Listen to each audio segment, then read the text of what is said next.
ভারতীয় সিনেমার ইতিহাসে নতুন রেকর্ড করলো জওয়ান, যেটা এর আগে অন্য কোনো ছবি করতে পারেনি। তো কি অবস্থা সবার, কেমন আছেন? আমি ড্রামা সবুজ, আর আজকে আলোচনা করবো ইতিহাসে নতুন রেকর্ড করলো জওয়ান এই বিষয় নিয়ে। ফুরিয়েও যেন ফুরাচ্ছে না জওয়ান। জওয়ানের ঝড়ে একের পর এক রেকর্ড ভাঙতেই চলেছে বলিউড বাচ্চা শাহরুখ। 1 বছর আগে বাচ্চা শাহরুখের ছবি ফ্লপ হওয়ায় বলিউড থেকে উধাও হয়েছিলেন বাচ্চা, আর প্রায় 4 বছর উধাও ছিলেন তিনি। বাট তারপর কামব্যাক করেন পাঠানের মাধ্যমে। पठान पार्टी पठान के घर पे रखोगे तो मेहमान नवाजी के लिए पठान तो आएगा। আর এই পাঠান ছবিটি বক্স অফিসে 1000 কোটি রুপি পার করে।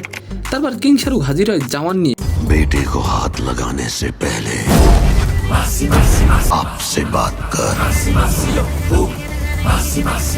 আর কি বলবো আপনাদের, বক্স অফিসে এই মুভিটিও 1000 কোটি রুপি পার করে। শুধু 1000 কোটি রুপি নয়, ভারতীয় সিনেমার ইতিহাসে প্রথম হিন্দি চলচ্চিত্র হিসেবে জওয়ান বিশ্বব্যাপী 1117 কোটি রুপি আয় করে।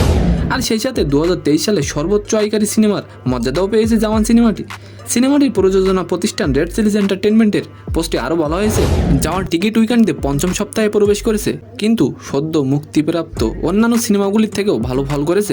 শেষ পর্যন্ত জওয়ান বক্স অফিসে কেমন ফল করবে সেটা সময়ই বলে দেবে। তো আজকের ভিডিওটি কেমন লাগলো অবশ্যই কমেন্ট বক্সে জানাবেন, আর ভিডিওটি যদি ভালো লাগে তাহলে অবশ্যই একটি লাইক দিয়ে আমাদের চ্যানেলটিকে সাবস্ক্রাইব করে দিবেন। ধন্যবাদ।